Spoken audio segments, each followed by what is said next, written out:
Bonjour Jérémy. Bonjour. Alors, je suis très heureuse de te recevoir dans Où est le beau. Alors toi, je te présente brièvement avant qu'on puisse te découvrir tout au long de cette conversation.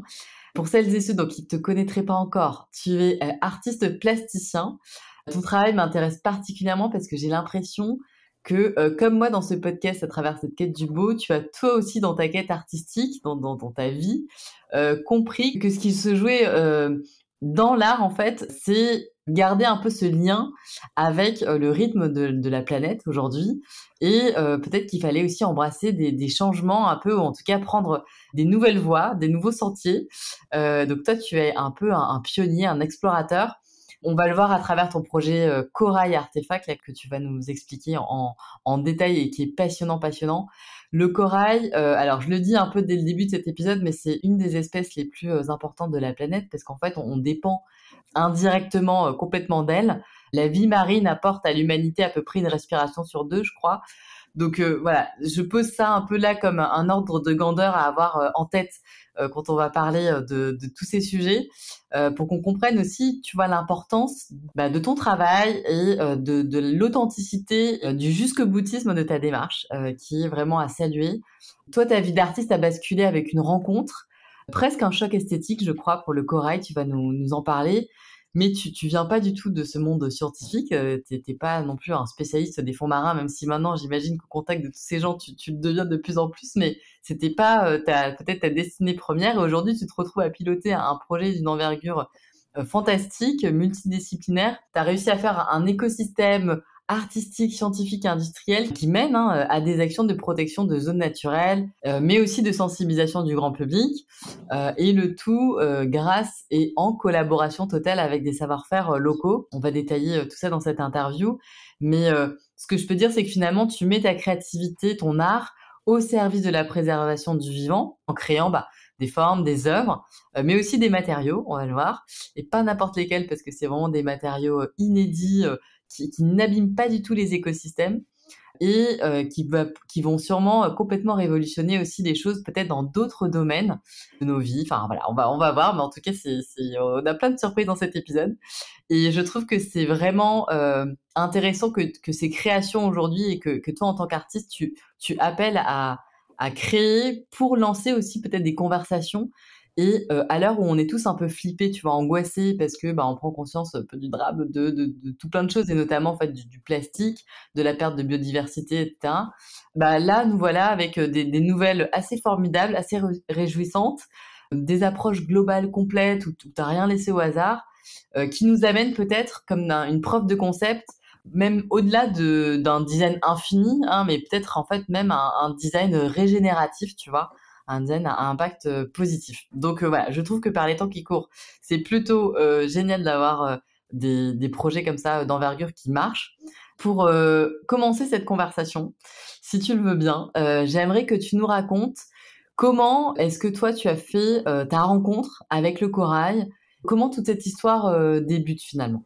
L'histoire, elle débute alors avant les coraux. C'est vraiment mon parcours en tant qu'artiste, c'est-à-dire que je suis un peu arrivé dans la création après un cheminement autre. Hein. Je connaissais pas l'existence des beaux-arts, etc. Donc, je suis arrivé dans l'art et j'ai un peu tout découvert. Et du coup, j'ai essayé de réfléchir à quelle pierre je pouvais apporter à l'édifice de tout ça. Qu'est-ce qui était un peu la spécificité de mon travail et on en arrive en 2010 où j'allais de toute façon régulièrement dans des Emmaüs, des braderies pour chiner des objets un peu justement du passé, des objets artisanaux, etc. Et là, sous une table, j'ai découvert des coraux. En fait, personne ne savait ce qu'ils faisaient là. C'était dans une caisse. Et sous cette table, c'était un peu improbable. En plus, c'était encore mouillé, il sentait encore un peu la mer, donc Ah ouais. vraiment étonnant. Il faut savoir que cet Emmaüs, en plus, est en Suisse, donc assez loin de récif corallien, en plus. Trop Et drôle. ouais.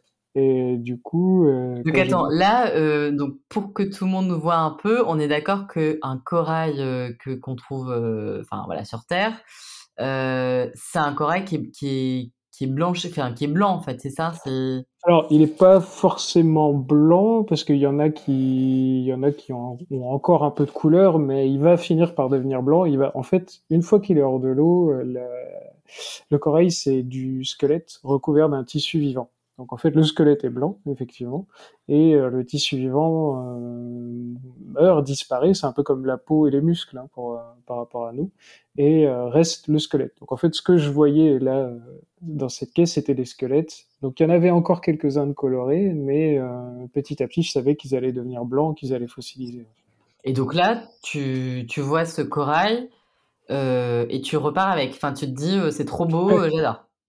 C'est exactement ça. Si je me dis, mais ces formes sont assez dingues et vraiment, j'aurais aimé en tant qu'artiste les imaginer tellement elles étaient intéressantes, quoi. Belles, intéressantes. Et en même temps, je savais tout de suite que la nature, elle se contente pas de se dire, tiens, je vais faire quelque chose de joli, c'est qu'il y a une fonction dans les formes.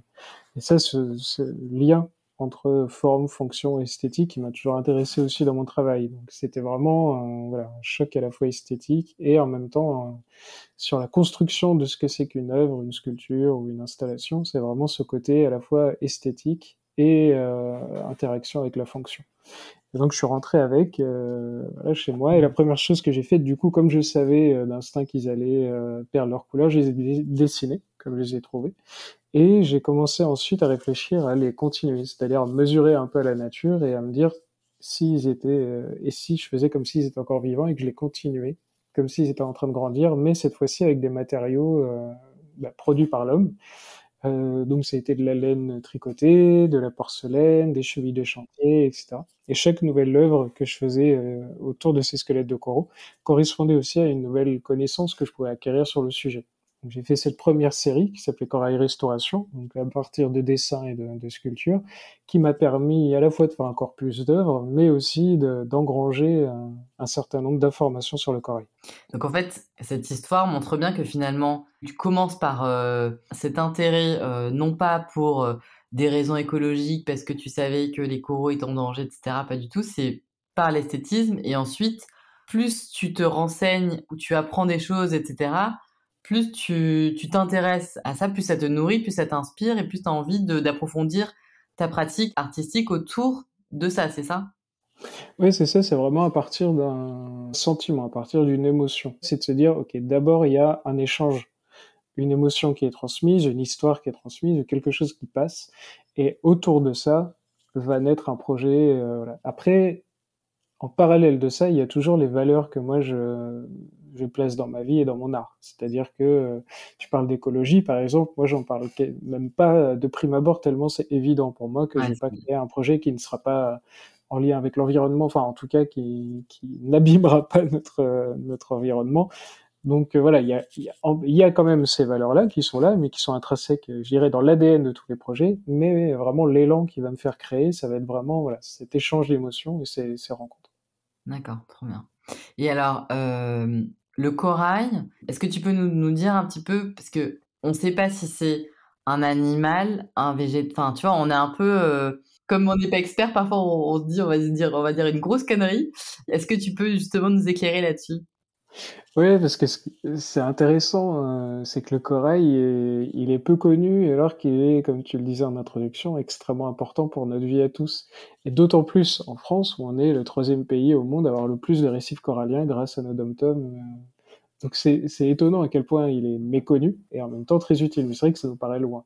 Et par exemple, il y a aussi énormément de sols sur lesquels on marche qui ont été créés par des récifs coralliens, tertiaires. Enfin voilà, le sol aussi, et notre terre, elle est finalement fondée beaucoup sur les récifs coralliens. Donc très important. Alors le corail est un animal, mais en fait, il peut taper sur les doigts de la science pour la difficulté de savoir ce que c'est qu'il n'y a pas encore si longtemps, on pensait que c'était un caillou ou un végétal, etc. Il a été dans plusieurs catégories différentes, parce qu'en fait, on parle de micro-organismes, donc, et avec un fonctionnement particulier. Donc en fait, c'est un animal, mais qui vit sous forme de colonie, c'est-à-dire il crée un squelette, donc ce qui est le récif corallien, hein, la base, la Ouais. structure, et en fait, dans chaque petit trou qu'on peut voir là sur les squelettes, c'est une petite loge où il y a un polype, un individu, donc un corail. Donc, ce qu'on appelle en fait en général corail, où on a cette image un peu des coraux branchés, etc., les gros coraux, ben, c'est un peu faux, c'est un abus de langage. En fait, un corail, c'est un organisme tout petit qui vit en colocation sur le même squelette. Donc c'est D'accord. un animal. Par contre, il a encore une subtilité, c'est qu'il vit en symbiose avec du végétal. C'est-à-dire que ce qui donne ces magnifiques couleurs aux coraux, c'est des microalgues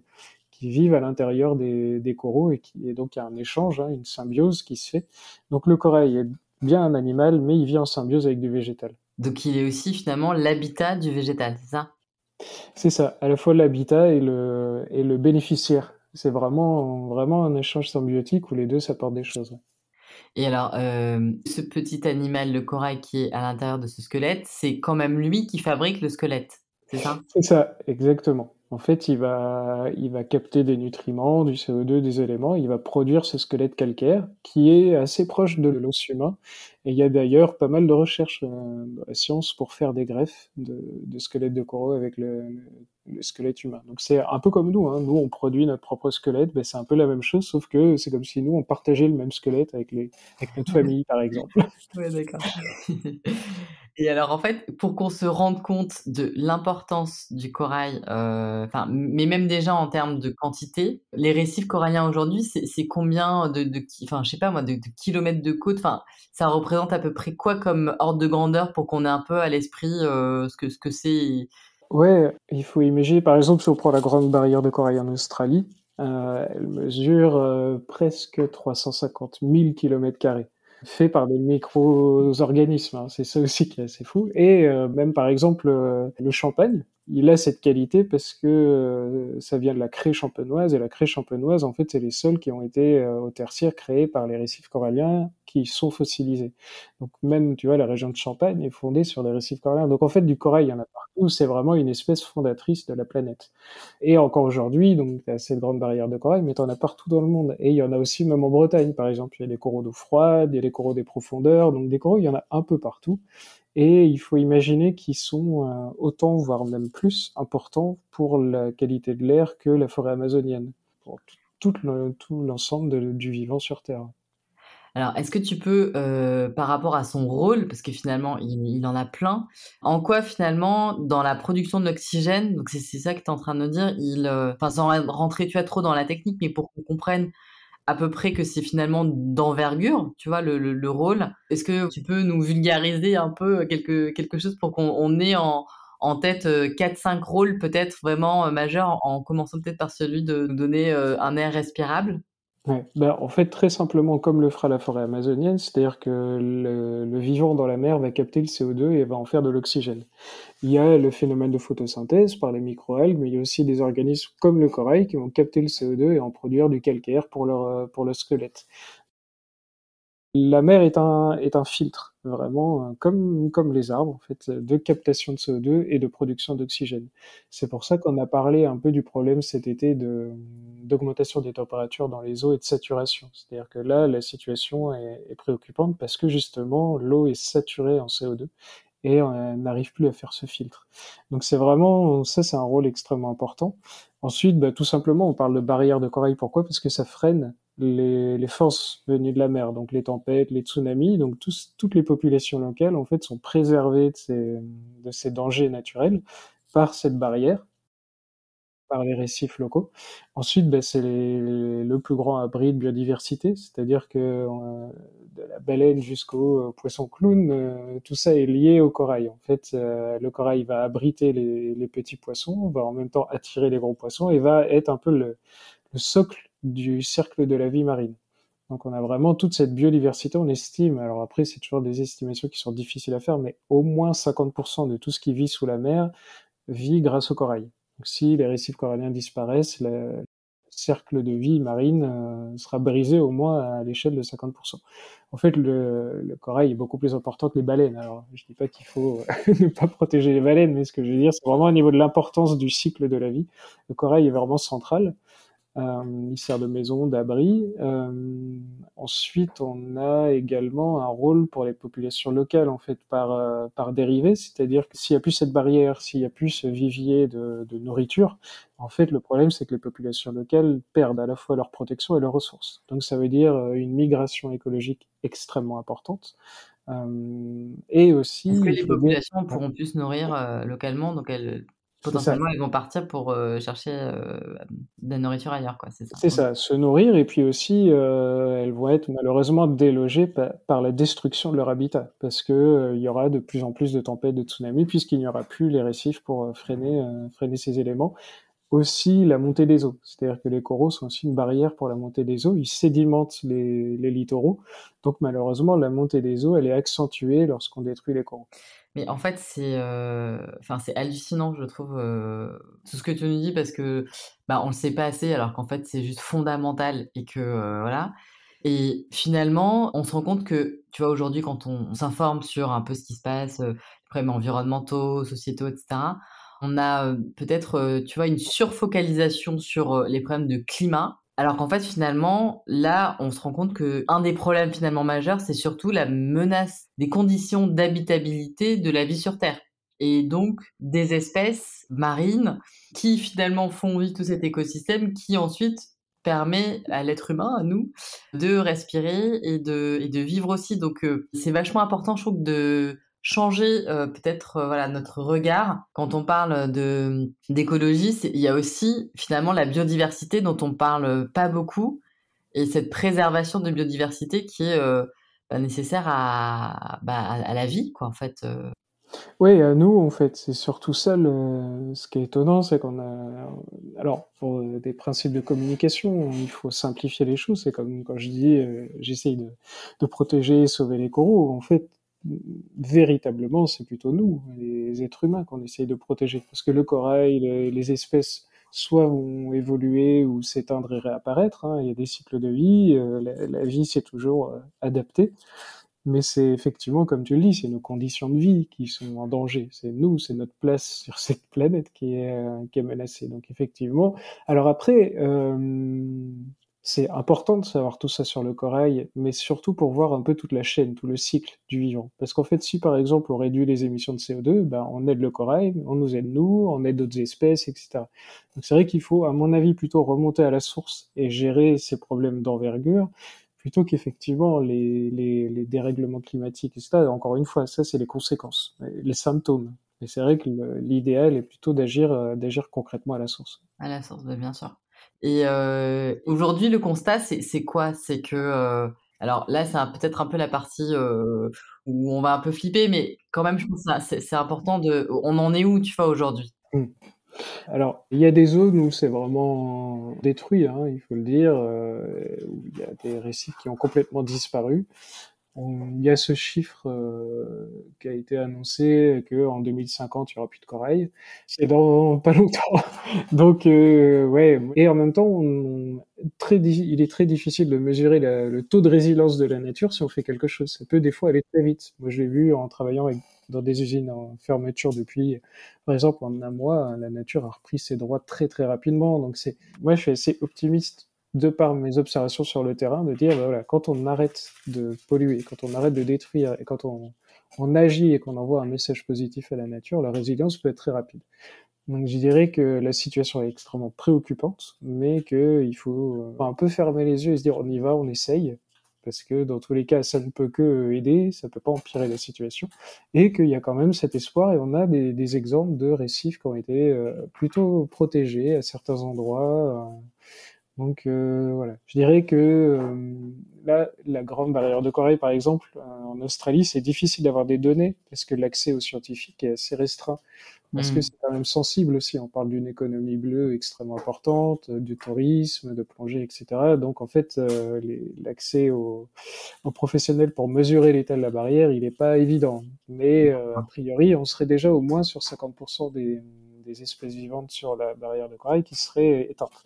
Donc, mais ça, encore une fois, c'est les données qu'on a réussi à avoir, mais voilà, le constat, il est compliqué à établir, mais Oui, parce qu'en fait, en cascade, ça veut dire que c'est, 50 du corail qui est mort, donc ça veut dire, son lot aussi de biodiversité qui, qui vivait avant en symbiose avec lui, quoi. Donc c'est c'est ça. en fait, toute une pyramide qui s'effondre, quoi. Exactement. Les indices que je prends, c'est plutôt l'intérêt des entités économiques pour un sujet. Et on le voit là, par exemple, le gouvernement australien multiplie les appels un peu forts, de dire on offre $1 million à qui trouve une solution pour la barrière de corail, etc. Donc, c'est des effets d'annonce, mais qui montrent à quel point il y a une réelle préoccupation, même des entités économiques. Donc, à partir de là, c'est vrai il faut vraiment agir, parce que s'ils commencent, eux, à s'en emparer alors que ça coûte des sous, en général, C'est pas bon signe. c'est pas bon signe. C'est clair. Mais en plus, enfin, je crois qu'il y a quand même pas mal d'exemples un peu qui émergent, un peu partout dans le monde sur, aussi les modèles économiques liés à des zones sanctuarisées, à des zones de réserve naturelle, à des zones, où en fait pendant un certain temps on fait rien et peu de temps après justement on peut, recommencer à ouvrir certaines zones à certains horaires, à certaines périodes. C'est un peu de l'acupuncture avec, j'imagine, des décisions à prendre, des arbitrages. Mais, comme tu disais finalement quand il y a des mesures un peu drastiques qui sont prises, de préserver, après on peut aussi avoir des belles surprises, quoi. Oui, c'est ça, mais encore une fois, il faut les faire en toute intelligence. C'est-à-dire que, Bien sûr. il faut comprendre de manière presque, philosophique comment va se passer la régénération. C'est-à-dire que s'il y a un endroit où tu arrêtes toute activité, si on prend l'exemple du corail, tu arrêtes toute activité, le corail, il va pas forcément arriver à se déployer assez vite. Donc là, si tu ne fais plus de bouturage, par exemple, ce qu'on appelle le bouturage, c'est-à-dire que tu vas casser un fragment de corail sain et tu vas le mettre sur un récif à régénérer, et du coup, il va créer une nouvelle colonie, il va se régénérer. Donc c'est donner un coup de pouce à la nature, et si tu ne fais pas ça, ben, le corail, il va mettre des centaines d'années à se régénérer tout seul. Et possiblement, il peut y avoir une autre espèce moins intéressante pour le cycle de la vie marine qui va prendre la place et qui va changer tout l'écosystème. Donc c'est ça aussi qui est délicat. C'est comme par exemple, il y a des champs où on a mis des pesticides un peu partout et d'un coup on va recultiver des nouvelles plantes ou céréales qui sont plus écologiques, mais on a oublié qu'en fait les pesticides ont tué les insectes qui faisaient le cercle vertueux aussi des récoltes et qui participaient à tout ça. Donc finalement, on se retrouve avec les mêmes problèmes où il faut irriguer, il faut remettre des pesticides, etc. Donc c'est ça aussi le problème en général, c'est que toute initiative pour la nature est intéressante, mais il faut vraiment qu'elle soit intelligente et qu'elle soit concertée avec toutes les personnes qui savent et qui vivent aussi, et d'où l'implication des populations locales qui en général ont une connaissance de leur terre et de leur territoire et de leur mer incommensurable par rapport Ouais. à quelqu'un qui arrive de l'extérieur. Donc c'est vraiment tout un ensemble et c'est ça que j'essaye de faire avec Corail Artefact, c'est de dire regardez, c'est pas une solution pour un problème, c'est une intelligence collective, réunir différents domaines pour trouver une solution qui va résoudre plusieurs problèmes en même temps. C'est vraiment formidable. Et alors attends, qu'est-ce qu'il faudrait arrêter? Alors qu'est-ce qui vraiment, est-ce que c'est la pêche? Est-ce que c'est enfin, tu vois, comment est-ce que nos activités humaines et quels sont un peu les domaines qui sont les plus, impactants? Et comment est-ce que nous, en tant que consommateurs, tu vois, personnes qui découvrons un peu tout ça, à notre échelle, on pourrait, par des gestes simples ou le fait d'arrêter de faire certaines choses, j'en sais rien, en tout cas cesser de participer à cette, à ce un peu à ce drama, quoi. Ouais, alors moi j'ai le sentiment déjà que les gens font énormément d'efforts, sont très sensibilisés. Je pense que voilà, il y a le tri sélectif, etc. Enfin, je veux dire déjà ces gestes du quotidien ils sont importants. Alors après c'est sûr que le premier problème c'est le CO2. Le premier producteur de CO2 c'est le BTP. Donc c'est ciment, béton, etc. Il y a des alternatives qui se développent, mais malheureusement, bah, il faut construire, c'est sûr. Il y a des gens qui ont besoin d'être logés. Enfin, à un moment donné, on peut pas tout de suite arrêter complètement ça. Et c'est pas presque pas dans les mains des consommateurs, j'ai envie de dire. Les consommateurs, en général, c'est pas eux qui achètent le ciment pour construire leur propre maison. Donc je dis là, en fait, on est plus sur de la décision politique. C'est-à-dire là, à mon avis, le vrai engagement, si on veut diminuer le CO2, c'est d'aller vers des hommes et des femmes politiques qui vont prôner l'investissement dans des innovations qui vont pouvoir permettre une vraie substitution aux techniques de BTP. Donc là, pour moi, c'est pas directement un geste du quotidien, c'est plutôt voilà un investissement citoyen Mmh. vers des solutions vertueuses et qui diminuent vraiment la production de CO2. Ça, pour la nature, c'est la priorité. Ouais, ouais et puis tu vois, en tout cas avec ce podcast, on essaie vraiment de décloisonner un peu toutes les disciplines autour de la créativité et tout ça et je me suis effectivement rendu compte que, bah, l'architecture, l'urbanisme et cetera, c'était aussi des domaines qui étaient, fondamentaux et centraux dans dans ce changement de paradigme qu'on appelle et vraiment, il y a plein de personnes qui se mobilisent, qui font autrement. C'est pas évident parce qu'il y a plein de normes et que c'est très compliqué, mais il y a vraiment des très, très belles choses bas carbone, tu vois, comme on les appelle, mais pas les fausses bonnes idées bas carbone, mais vraiment, voilà, la terre, enfin voilà, le bois, la pierre et tout, enfin des choses qui sont vraiment voilà, sans éléments issus de la pétrochimie ou sans fausses bonnes idées. Et ça, c'est vrai que moi j'essaie de mettre la lumière dessus avec le podcast et les interviews là que je mène. Mais c'est pas évident. En tout cas, voilà, on comprend que du coup, si le secteur du BTP réduit ses émissions, ça veut dire qu'en fait, c'est moins d'émissions globales que bah, les forêts et l'océan auront à transformer. C'est ça, en fait. Oui, c'est ça, ouais, tout à fait, ouais. Et puis, tu vois, pour reprendre l'exemple que tu donnais avec les projets que tu m'en avais dans le podcast, je me dis ce qui est intéressant aussi, c'est de se dire chacun à son échelle. Alors encore une fois, je pense que le consommateur ou l'auditeur fait déjà des efforts, mais dans chaque domaine, on peut aller plus loin. Et moi, je vais parler pour l'art, qui est mon secteur d'activité. Moi, je me dis, par exemple, je préfère ne pas faire une œuvre que de me dire, bah, je vais la faire en béton parce que j'ai pas le choix. En fait, c'est un luxe tout ça quand même. Alors, la création n'est pas un luxe, c'est important, hein, c'est nécessaire, c'est vital, mais les œuvres en elles-mêmes, je veux dire, tout le monde peut vivre sans la nouvelle œuvre que je vais produire. Donc si à un moment donné, cette œuvre participe au problème, ben, je ne la fais pas.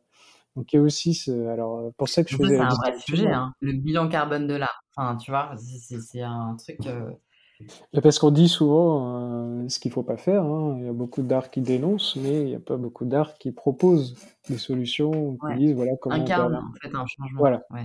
Bah, parce que c'est nouveau, parce que c'est des explorations, parce que c'est peut-être des choses à inventer vraiment, mais totalement, différemment, j'en sais rien. Mais c'est vrai qu'en fait, parfois et en tout cas, enfin moi je parle là pour moi au niveau perso, même si je suis pas, si tu veux, enfin quelqu'un qui je suis sensible vraiment beaucoup à l'art, mais pas à tout non plus. Mais il y a des choses en tout cas auxquelles j'étais sensible, il y a quelques années et qui aujourd'hui me touchent plus du tout parce que je trouve que c'est un peu hors sol et parfois même, tu vois, j'ai l'impression que c'est presque indécent, tu vois? Ou que c'est presque, je me dis: «Mais ces gens» enfin voilà, on est tellement à des milliers d'années-lumière des vrais sujets et tout que je trouve que, bah, il y a quelque chose à embrasser, mais pour que finalement on sorte aussi par le haut de tout ça et éviter, tu vois, bah, il y a qu'un faucon, bah, ça c'est pas bien ou tu vois, stigmatiser et cetera. C'est toujours, les mauvaises idées ça, mais c'est vrai qu'on a envie de créer enfin en tout cas qu'il y ait des nouveaux élans peut-être qui soient créés,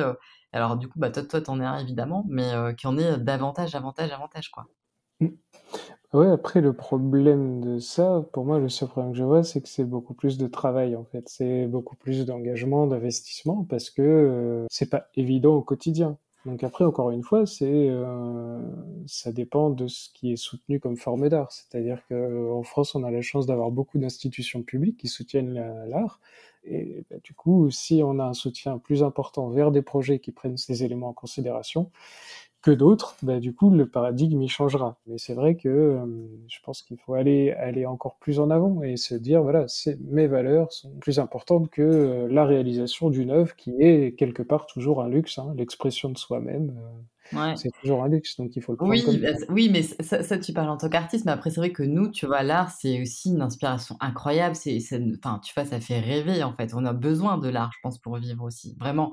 Mais peut-être que c'est, comme aujourd'hui ce qui nous inspire a rejoint un peu une quête de sens, c'est-à-dire qu'on a du mal à être émerveillé par des choses uniquement belles esthétiquement ou complètement, voilà, parce que, bah, on comprend que tout est lié et que, enfin, tu vois, tout ce dont on vient de parler, voilà. Est-ce que aussi peut-être parce que toi, c'est ça qui est fondamental dans ta démarche, c'est que tu as collaboré avec des gens qui étaient des scientifiques, enfin des gens qui faisaient de la recherche, des ingénieurs, des Alors, c'est pas tout à fait ça, en fait. C'est que, c'est moi qui écris les protocoles de recherche. Par exemple, tout ce qui est, développement scientifique, tout ce qui est, protocole exploratoire, expérimental, c'est moi qui fais la rédaction et ensuite je les fais réaliser puisque j'ai pas forcément d'aquarium avec du corail, sous la main à moi. et alors qu'est-ce que tu appelles un protocole du coup pour qu'on comprenne un peu?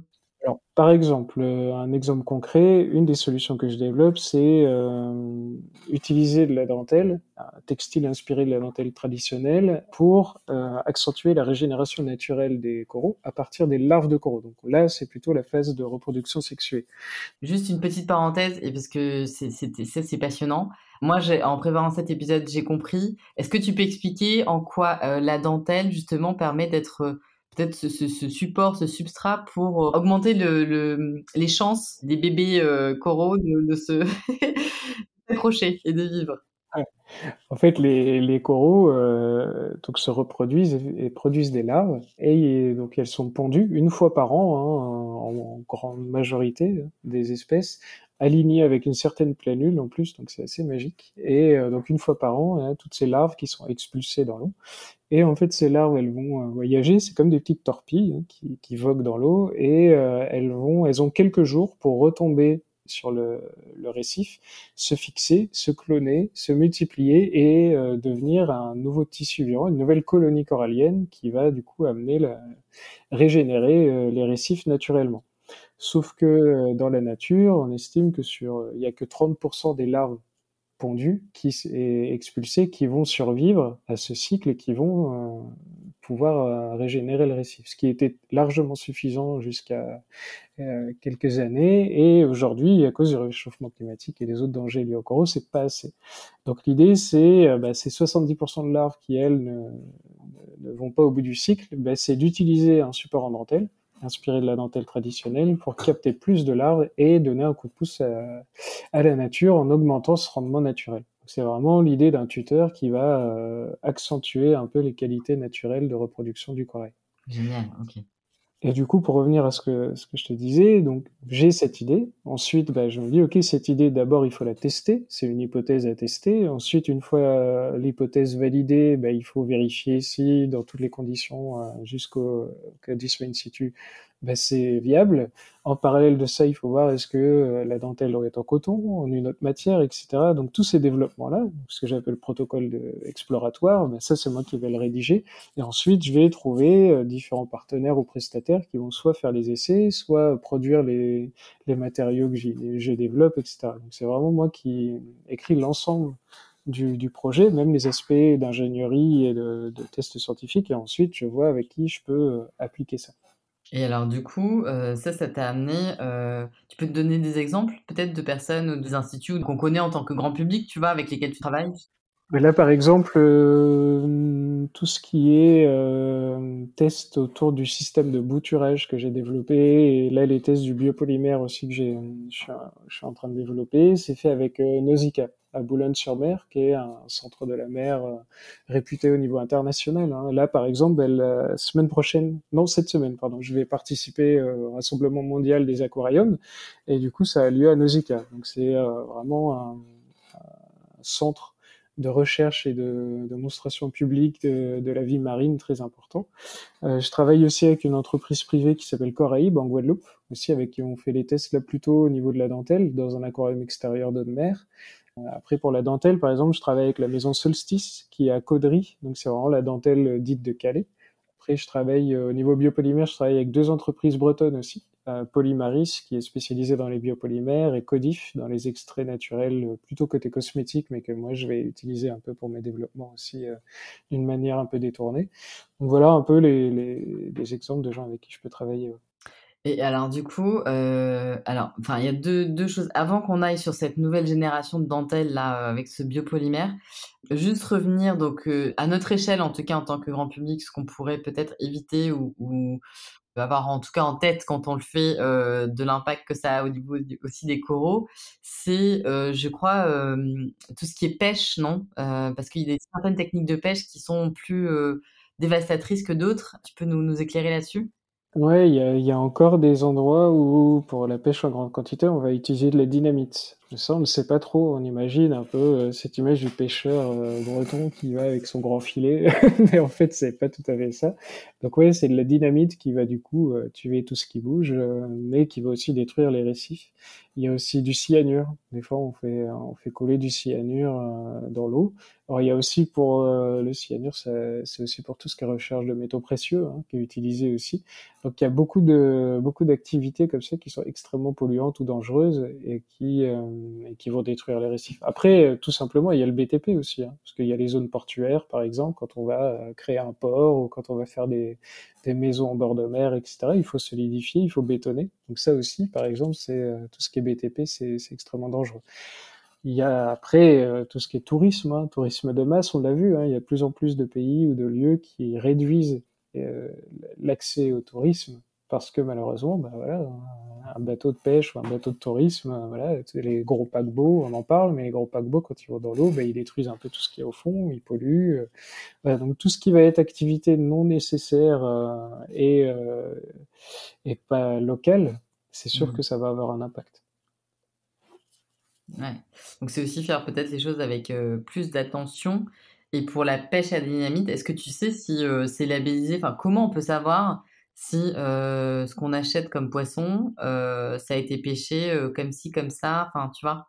Il y a des moyens ou alors c'est une opacité, un peu, Les moyens, c'est de voir l'origine. En général, vraiment, et je dirais ça, c'est au-delà des aliments, hein, c'est même par exemple pour les biopolymères, etc. Il faut vraiment se fournir à minima en Europe et au maximum en France.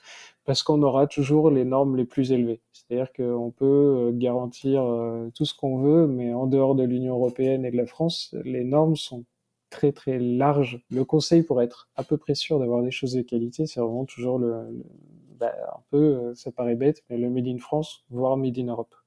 et alors moi j'aimerais qu'on revienne donc sur ce biopolymère merveilleux, merveilleux parce que alors dans ce podcast on en a déjà parlé, mais c'est vrai que c'est très compliqué aujourd'hui de trouver des matériaux qui ne sont pas pétrosourcés pour remplacer le plastique en fait. Là, notamment Et pas que. En fait, c'est ça aussi le problème, c'est qu'il y a plusieurs portes d'entrée dans tout ce qui est matériaux écologiques. Et ce qui est très dur, c'est de réunir tous les critères. Donc, comme tu le dis, il y a qui ne sont pas issus du pétrole, mais qui soient aussi faits localement et qui soient vraiment biodégradables. C'est-à-dire pas juste compostables ou possiblement biodégradables, etc. Donc, c'est ces trois critères-là qui sont très compliqués à réunir. En fait, moi, j'ai passé des mois à chercher et ça n'existait pas. Donc c'est pour ça que je me suis dit bon on va y aller, on va essayer de développer ça parce quoi. que alors, Et pour qu'on comprenne, c'est finalement toi tu cherchais à te dire comment est-ce qu'on peut, faire cette dentelle avec un autre matériau ou alors faire d'autres supports qui seraient peut-être l'habitat de, ces micro-organismes et cetera marins, c'est ça? ouais, en fait, si tu veux, moi je développe plusieurs solutions pour le corail. Donc il y a au-delà des œuvres, des programmes éducatifs, il y a vraiment des solutions très concrètes. C'est donc la dentelle dont on parlait pour la régénération naturelle avec les larves. Il y a des récifs artificiels pour reconstruire les récifs là où ils ont été détruits, notamment pêche à la dynamite, BTP, etc. Et tout un ensemble d'outils pour le bouturage, pour la restauration corallienne, etc. Parce que dans tout ça, à chaque fois, pour faire des récifs artificiels, on utilise du béton, donc c'est quand même c'est fou, et ou du plastique. Ouais et puis en plus le béton, enfin en termes aussi de ressources, tu vois, il utilise, donc ce sable qui est aujourd'hui, la deuxième ressource après l'eau, je crois, qui est la plus en tension sur terre. Ah oui, parce qu'en plus le sable, il est pris dans les fonds des mers, il est pas comme on peut peut-être l'imaginer, pris dans le Sahara ou c'est pas donc il est drainé dans les fonds des mers et au passage on détruit les coraux. Donc c'est et en plus on utilise du ciment qui est le premier producteur de CO2, donc on n'utilise que des éléments pour sauver le corail qui le détruit en même temps. Donc c'est un peu le serpent qui se prend la queue. Donc moi j'ai développé un béton écologique pour reconstruire des récifs et en parallèle un biopolymère qui peut être appliqué sur les autres solutions que je développe. Donc l'idée c'est d'en faire du fil et de la dentelle pour le support de régénération des larves et à côté aussi qui peut être imprimable en 3D ou injectable comme du plastique pour être utilisé dans tout ce qui est matériel d'aquariologie, restauration, bouturage. Donc en fait l'idée c'est vraiment de partir de ces deux matériaux innovants, le béton écologique et le biopolymère, et ensuite de le décliner dans différentes solutions pratiques. Alors est-ce que tu peux nous du coup nous là par rapport à ce biopolymère, quels ont été tes critères hyper drastiques combinés qui finalement ont jamais vraiment jusqu'à présent été enfin réussi à être combinés dans un seul et même matériau quoi? Et c'est ça qui est complètement dingue.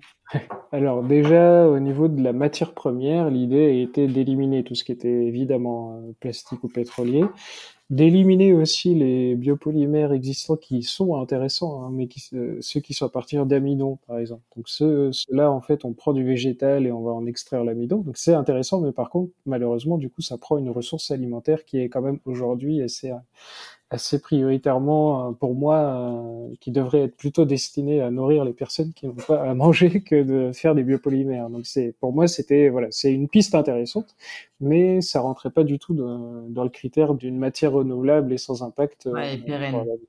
Voilà. Donc ça c'était les deux critères au niveau du sourcing. Donc en fait je suis parti d'une alors, évidemment, je ne peux pas rentrer trop dans le détail parce que c'est encore en cours de développement et de recherche et de dépôt, mais je suis parti plutôt d'une ressource marine. Donc l'idée, c'est de prendre cette ressource marine une fois dans le milieu naturel, donc il n'y a aucun impact aussi au moment de cette récupération de cet élément, et ensuite qui est reproductible en aquarium, sans demander des ressources énormes en eau, électricité, etc. Et du coup, à partir de cette ressource 100% naturelle, l'autre critère, c'était du coup que ce soit biodégradable. Alors après, moi, j'ai besoin d'une biodégradabilité d'un certain timing, mais tout ça peut être voilà, formulé d'une certaine manière pour que ça puisse s'adapter un peu partout. Ce qui est compliqué aussi avec les biopolymères, c'est qu'en gros, c'est pas comme le plastique. Le problème du plastique, c'est qu'on voit un peu le plastique sous toutes ses formes. Et évidemment, on a des années et des années de recherche pour, à partir de la même source pétrolière, on arrive à faire des applications aussi différentes qu'une coque de téléphone, un biberon, etc. Donc là, avec les biopolymères, on n'a pas ce recul, et en plus, vu que c'est des matériaux naturels, on peut pas les traiter de la même façon pour avoir la même application. Donc à chaque fois, il faut déterminer un biopolymère idéal pour telle application. Par exemple, moi, mon biopolymère, là, je l'ai adapté pour l'impression 3D, et pour l'utilisation comme de l'injection, du soufflage, etc. Mais par exemple, je ne sais pas si on pourra en faire un film alimentaire, par exemple. Donc c'est ça aussi qu'il faut bien avoir en tête, c'est qu'on en est au début, et il faut continuer les développements, et il y aura sans doute, à mon avis, à l'avenir, des nouvelles matières premières dédiées à certains usages. Mais en tout cas, voilà, moi pour l'usage du corail, et possiblement en tout cas pour tout ce qui est usage aquariologie, laboratoire, etc., on peut imaginer que le biopolymère que je développe pourrait être utilisé. Et donc, quand tu dis qu'il est biodégradable, c'est biodégradable que ce soit en mer comme sur Terre? Enfin, on peut le mettre dans le jardin? Oui, parce qu'en fait, alors là aussi, c'est important, c'est que moi, je ne vais pas suivre les critères demandés sur un biopolymère qui sont, je crois, c'est 70%. En gros, de matières premières biosourcées biodégradables, et le reste, du coup, comme c'est un pourcentage minime, on met un peu ce qu'on veut. Moi, c'est du 100%, c'est-à-dire qu'il n'y a aucun adjuvant, aucun matériau supplémentaire, on est vraiment sur la ressource pure à 100%. Comme pour le béton écologique, par exemple, je ne vais pas utiliser 20% de ciment et 80% de matériaux écologiques. Non, c'est vraiment du 100% à chaque fois de substitution. Et c'est pour ça que je trouve que c'est hyper intéressant, enfin de le dire. Quand on parle de ces biomatériaux, en fait, souvent, tu vois, on a l'impression que ça résout les problèmes et qu'en fait, c'est bon, ils existent déjà, tous ces matériaux, et que pourquoi tous ces gens, ils nous embêtent encore à nous dire qu'il n'y aura pas de solution et tout. Mais en fait, c'est parce que c'est souvent des fausses bonnes idées. En tout cas, on met derrière ces mots bio, nature, enfin, tu vois, tout un tas de mots qu'on nous pique aussi de notre langage et qui veulent dire quelque chose pour être appliqués à des choses qui sont pas tout à fait vraiment écologiques, en fait. Et je trouve que c'est hyper important de dire que c'est 100%. Enfin, voilà, tous ces critères n'existaient pas et que jusqu'à présent, voilà, on n'était pas à ces 100% de trucs bien, en fait. C'est ça. Et ce qui peut donner mal à la tête au bout d'un moment, c'est qu'on sait plus qui croire, quoi. Voilà, je pense Bah, c'est que ça, hein. quand tu me demandais, voilà, qu'est-ce qu'on peut faire chacun pour agir, c'est très compliqué aujourd'hui. Il y a Poser des presque questions. voilà, poser des questions, mais en même temps, même si tu voulais vraiment faire ce job de questionner un peu tout ce que tu achètes, c'est impossible, même si tu achètes du bio, etc. Enfin, tout est très compliqué à sourcer. Donc, Bah, c'est pour ça. ouais, et puis tu vois, là, moi, c'est un peu ce que j'ai essayé d'embrasser avec un projet que j'ai en parallèle qui s'appelle l'index Où est le beau. Mais Mmh, t'imagines même pas, c'est-à-dire que donc j'ai des critères, voilà, qui sont un peu, tu vois, les critères que moi j'ai pour acheter des choses pour chez moi. mmh, Donc en termes de toxicité, parce que tu vois, tout ce que tu mets dans un intérieur, en fait, les coffres, enfin, en fait, on se rend compte que tout ce qui, enfin, c'est d'une toxicité redoutable, et que si on mmh. mettait un truc qui pouvait mesurer la toxicité des solvants, des colles et de tout ce qui est dégagé par beaucoup de nos meubles et ce qu'on met chez nous, ben, on serait vraiment abasourdi. Mais en fait, les gens, beaucoup donc je pose des questions, ils me disent: «Ah mais vous êtes la première personne à me demander ça». «Ah bah écoutez, franchement, j'en sais rien». «Ah bah je vais demander, mais je sais vraiment pas». «Mais pourquoi vous me posez ces questions?» Et je disais: «Mais enfin, réveillez-vous, quoi». Enfin, évidemment qu'on a envie de savoir, et c'est hyper important aujourd'hui dans les choix qu'on fait, en fait.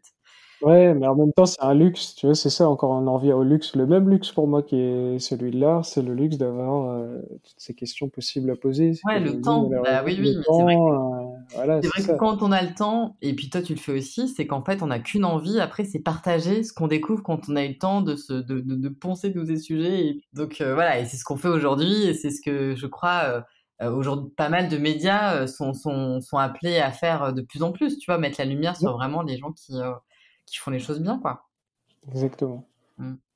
Et alors, l'objectif aussi à chaque fois, est-ce que c'est, de finalement parce que tu parlais tout à l'heure aussi de lien avec les personnes qui sont sur place, Mmh. et à terme, finalement, comment est-ce que ce cercle vertueux après va s'implémenter sur le long terme, tu vois? Ouais, l'idée, il est déjà dans la création des matériaux. C'est-à-dire que l'idée n'est pas de produire toutes les solutions en France et de les balancer un peu partout dans le monde, voilà, de les faire voyager. C'est plutôt après de créer des succursales là où il y a des récifs à régénérer, donc de la production sur place.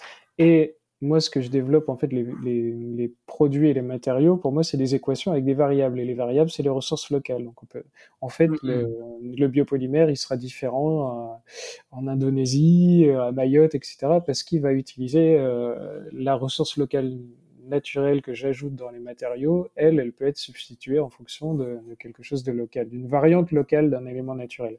Donc du coup, il y aura forcément de l'activité locale de fait de cette variante, mais aussi l'idée, c'est vraiment à chaque fois de créer toute la production. Pourquoi? C'est parce que ce serait extrêmement dommage d'arriver quelque part et de dire aux gens qui vivent là depuis des générations, bon, je vais vous montrer comment faire, quoi. Non, Mmh. c'est plutôt de leur dire, écoutez, moi je vous propose une activité nouvelle qui est, au lieu de vivre directement du corail, c'est plutôt de devenir les protecteurs et en fait d'avoir une activité économique qui vous fasse vivre, mais qui est plutôt dans la protection plutôt que dans la prise de ressources. Et donc c'est vraiment l'idée à la fois de produire localement et d'inclure du coup les populations locales dans la production, qui fait que Génial. pour moi ce sera un cercle vertueux. Ça c'est vraiment l'idée, c'est vraiment le développement que j'ai en tête, ouais, l'aboutissement du projet, ça serait ça. Oh là là, ce serait bah, c'est tout ce qu'on te souhaite, hein. Merveilleux. Tu sais, Jérémy, ce podcast donc s'appelle «Où est le beau?» et j'ai une Mmh. petite tradition, c'est que je demande à tous mes invités de nous partager un peu leur définition du beau. Voilà, ce que ça évoque pour eux. C'est pas simple, mais je dirais, pour moi, le beau, il arrive quand il y a de la liberté. Je crois que c'est vraiment en tout cas pour moi, ce qui va me procurer une émotion, je pense d'esthétique, c'est quand alors sur le coup, c'est pas évident de se le dire, mais je pense a posteriori, quand je réfléchis à tout ce que je vais trouver beau, c'est parce que je sens que derrière, il y a une notion de liberté qui se cache, quoi.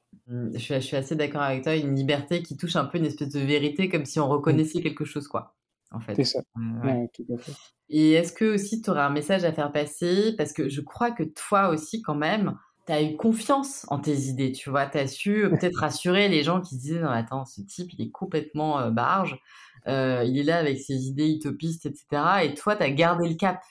Et aujourd'hui, j'ai l'impression qu'il y a beaucoup de gens, alors dans plein de domaines, qui veulent peut-être voir émerger et créer des pratiques atypiques, un peu en marge aujourd'hui, alternatives, et qui sont, incomprises, dévalorisées, un peu, tu vois, caricaturées et cetera. Est-ce que toi, tu as un message à faire passer? Comment enfin, parce que je sais pas, mais j'imagine que tu as dû faire face un peu à tout ça, en fait, toi aussi? Oui, carrément, ouais. En fait, il y a eu plein de phases, et en fait, j'ai appris à être sûr de moi et de mes idées. Enfin, j'ai appris. C'est toujours un work in progress, quoi, mais j'apprends en même temps que j'arrive à convaincre les autres. C'est-à-dire que les gens qui me suivent, je les convainc, mais en même temps, je me convainc moi-même. C'est-à-dire chaque étape passée me rassure. Après, c'est sûr que c'est toujours très compliqué. Et, moi, j'ai eu en fait les deux revers de la médaille. C'est-à-dire, j'ai à la fois des gens qui sont assez surpris et se disent mais qu'est-ce qu'il fait là, c'est quoi ces idées, etc. Et en même temps des gens qui ont assez rapidement voulu bah, s'accaparer mes idées Ouais. aussi. Donc je me dis bon, bah, c'est que ça doit pas être si bête et que je dois pas être Mmh. vraiment trop loin de ma place si finalement il y a ces réactions-là.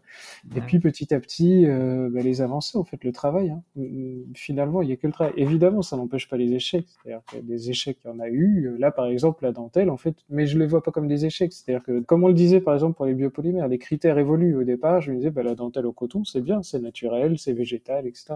Quand on creuse 2 secondes, le coton, c'est pas la matière la plus écologique du monde. Donc, je me suis dit, je vais prendre peut-être un an de retard sur le développement développement du produit commercialisable à la fin, Mmh. installable, de la solution finale pour le corail, mais je vais essayer de la faire vraiment 100% écologique, cette dentelle, et Mmh. biodégradable. Donc, Mmh. je dirais qu'il faut pas voir tout ça comme des échecs, mais plutôt comme des avancées, vraiment vers la liberté, et vers le déploiement maximal de son idée. Après, c'est sûr qu'il y a des hauts et des bas, mais je dirais que vraiment, la leçon, moi, que j'en tire petit à petit, c'est que finalement, son idée, on est le seul porteur, finalement, de son idée. C'est un peu, il y a un capitaine à bord, et quand Mmh. le bateau commence à flancher, à la fin, on est un peu tout seul avec le gouvernail.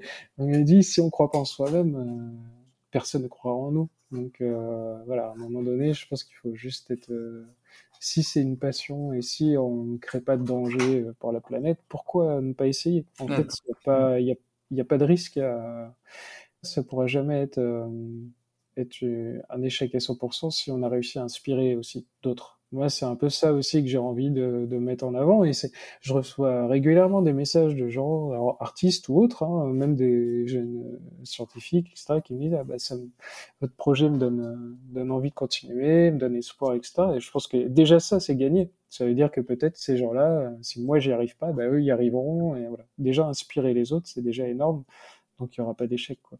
Non, mais c'est formidable. En tout cas, enfin, voilà, moi, je suis très, très, très admirative de tout ton travail et de tout ce que tu mets en place et avec, enfin, l'authenticité, puis, tu gardes le cap, quoi, depuis toutes ces années parce que c'est voilà, toi, tu as fait ces prises de conscience aussi il y a longtemps. Enfin, tu vois, c'est pas un projet qui est né, hier et bravo, vraiment un immense bravo parce que je trouve que tu es un exemple formidable, bah, pour nous tous, quoi. Donc, on a tous aussi, je pense, envie enfin, ça nous a fait prendre aussi conscience qu'à notre niveau, on peut en fait agir, tu vois? Tous ces trucs, c'est pas des moi je crois pas trop on me dit souvent: «Ah est-ce que les petits gestes, c'est bien ou machin?»